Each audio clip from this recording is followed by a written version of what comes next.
시청자 여러분 안녕하십니까? 기자가 만나는 사람들입니다. 이번 시간에는 남양주 금곡동 도시재생 뉴딜 사업에 대해서 알아보도록 하겠습니다. 이곳에는 홍유령이라는 세계 문화유산이 있는데요. 도시재생 사업과 연계를 하면 많은 장점이 있을 것 같습니다. 지금도 이 사업이 진행이 되고 있는데요. 자세한 이야기를 정혜영 총괄 코디네이터와 나눠보도록 하겠습니다. 예, 안녕하십니까? 안녕하세요. 예, 안녕하세요. 자, 우리 도시재생 뉴딜 사업하면 궁금해하는 우리 시청자분들이 많을 것 같거든요. 간단하게 좀 설명을 좀 해주시죠. 네. 도시생 뉴딜 사업을 설명드리기 이전에 사실 도시생에 대해서 좀 간단하게 설명을 좀 드리겠습니다.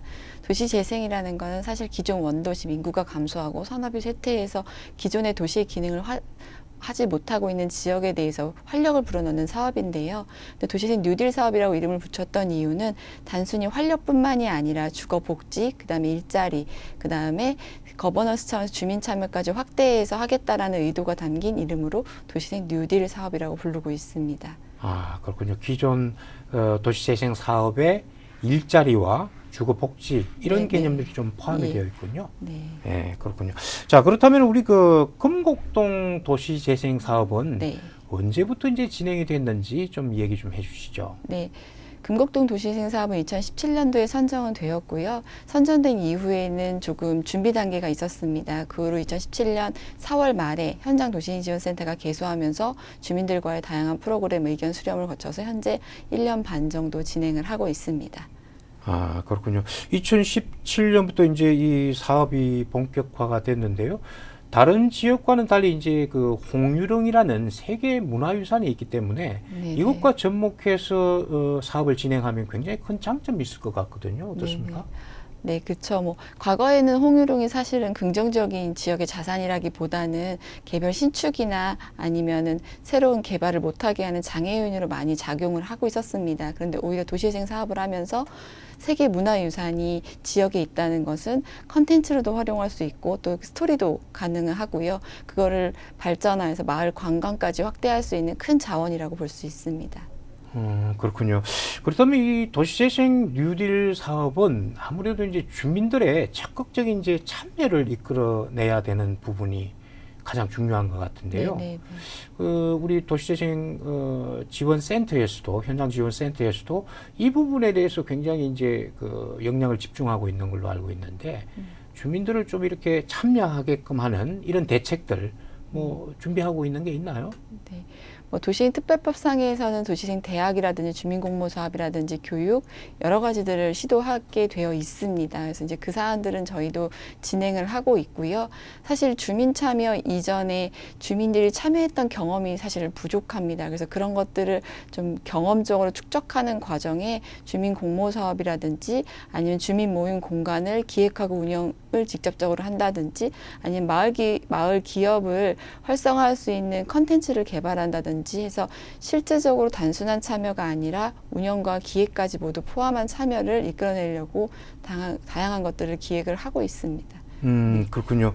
방금 말씀하신 것처럼 이제 주민 공모 사업, 저도 이제 계속 이제 취재를 했기 때문에 작년 겨울에 이 처음 이제 공모 사업을 했던 걸로 알고 있는데요. 네네. 뭐 어떤 아이템들이 나왔는지 또 네. 반응은 어땠는지 좀 간단하게 좀 얘기 좀 해주시죠. 네.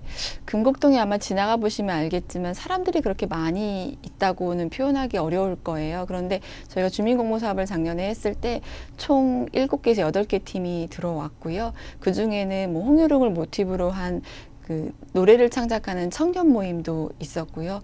또는 중장년층 중심으로 마을 방송을 하겠다는 DJ 모임도 있었고요. 또 상인들 모임이 좀 구축이 되었는데 그분들이 동네를 오히려 깨끗하게 했을 때 상권이 살겠다라는 좀 취지하에 상인들 클린 모임도 좀 있었고 이렇게 다양하게 구성돼서 운영되고 있습니다.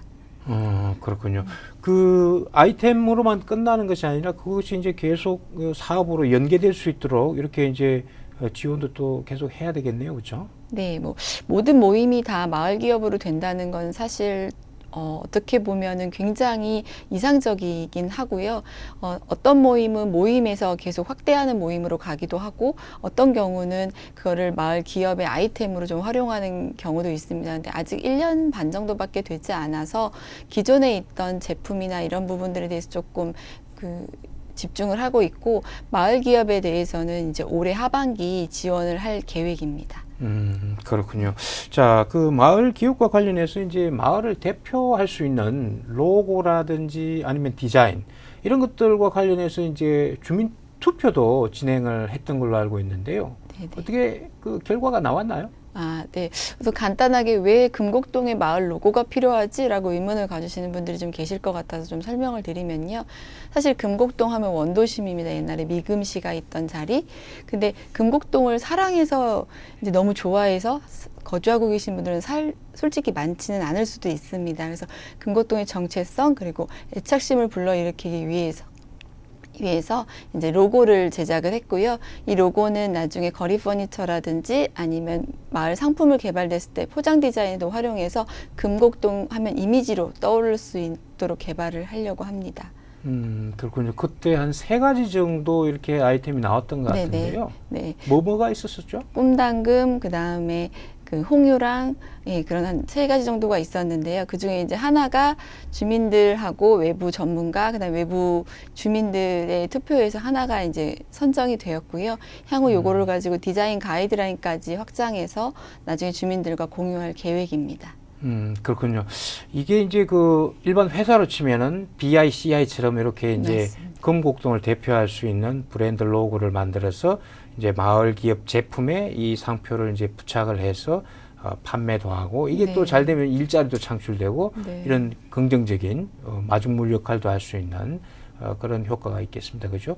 그리고 이제 최근에는 그 이 마을 기업 관련해서 한번 그 디자인 공모전 또 따로 한번 열었었죠. 네네. 디자인 샤렛이라고 해서 남양주 전체의 나전칠기 공방이 타 지역에 비해서 굉장히 많다고 합니다. 그래서 금곡동의 나전칠기를 활용한 특산물을 제작하는 디자인 공모전을 열었습니다. 그래서 공예하는 청년들 그리고 디자인하는 청년들이 모여서 대회를 진행을 했고요. 하루 종일 금곡동의 이미지를 형상화할 수 있는 특산품을 제작하는 디자인 아이디어 공모전을 개최해서요.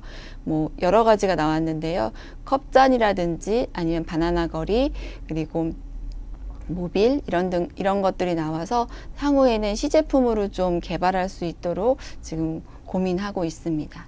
그 좋은 디자인들이 많이 나왔기 때문에 또 이 어떤 제품들이 제대로 이제 만들어지면 여기에 이제 이런 디자인이나 로고를 부착을 해서 네. 또 이제 그 마을 주민들뿐만이 아니라 또 이웃에도 또 판매를 할 수 있는 또 네네네. 이런 것들이 돼야 되겠군요, 그렇죠? 네. 예, 나오는 게 마을 관리 협동조합 네네. 이런 것들이 이제 국토부에서 승인을 하는 걸로 알고 있는데요. 마을 관리 협동조합 어떤 건지 또 어떻게 준비하고 있는지 좀 얘기를 좀 해주시죠. 네, 마을관리협동조합은 기존의 지역개발 방식에서의 조금 차별점인데요. 기존의 지역개발 사업은 5년, 4년 동안 사업 국비나 시비를 투자한 다음에는 사실 후에 대한 대책이 없었습니다.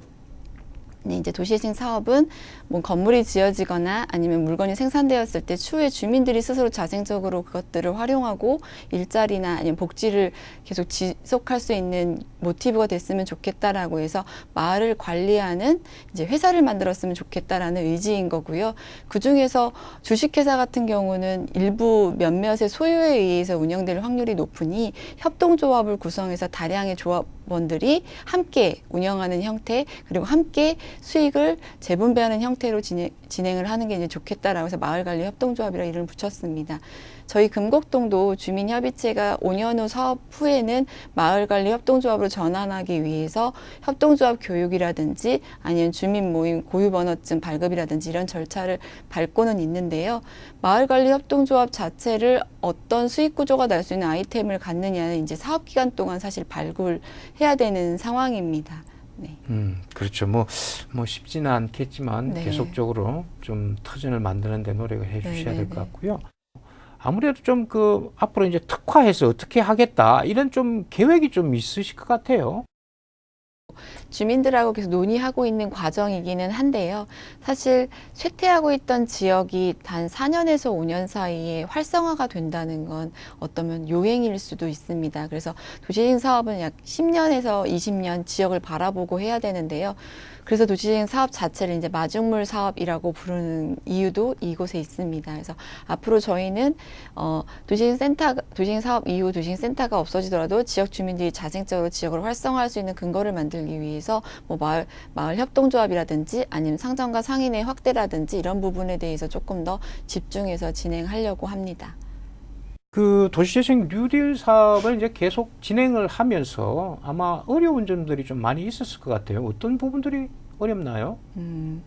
우선 뭐 주민 참여가 제일 중요하다라고 말을 하는데요. 사실은 주민만 참여하는 게 아니라 행정과 전문가, 주민이 삼각 트라이앵글을 서로 쫀쫀하게 이제 협업 체계를 가져야 되는데 사실 저희는 그런 경험이 많지 않습니다. 그런 경험이 많지 않다는 건 지역개발 사업이나 어떤 지역을 활성화할 때 대부분이 행정 주도로 했던 경험들이 많은데요.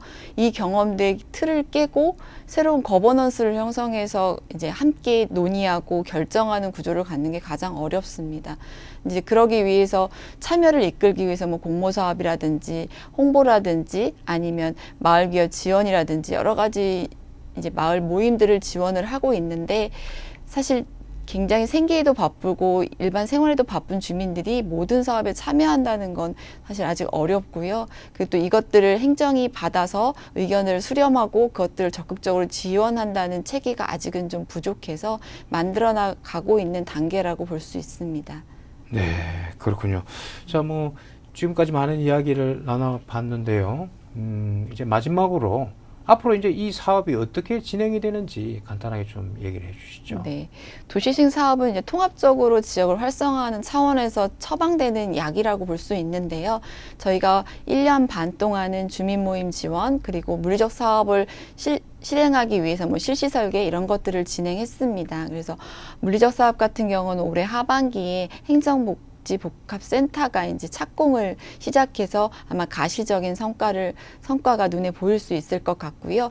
그 외에 아까도 좀 전에도 말씀드린 바와 같이 마을 기업이라든지 아니면 지역 청년들을 조금 더 활성화할 수 있는 상권 활성화라든지 이런 부분에 대해서 소프트적인 사업을 좀 집중할 계획에 있습니다. 예, 사실상 이제 금곡동은 홍유령이라는 세계 문화유산이 있고 주변에는 또 시장도 형성되어 있고 아무래도 옛 모습도 많이 간직하면서 발전을 할 수 있는 이런 가능성이 좀 있는 것 같습니다. 그래서 이 사업이 꼭 성공해서 다른 지자체에서 벤치마킹을 올 수 있는 그런 곳으로 만들 수 있으면 아주 좋을 것 같습니다. 예, 네. 오늘 말씀 감사드립니다.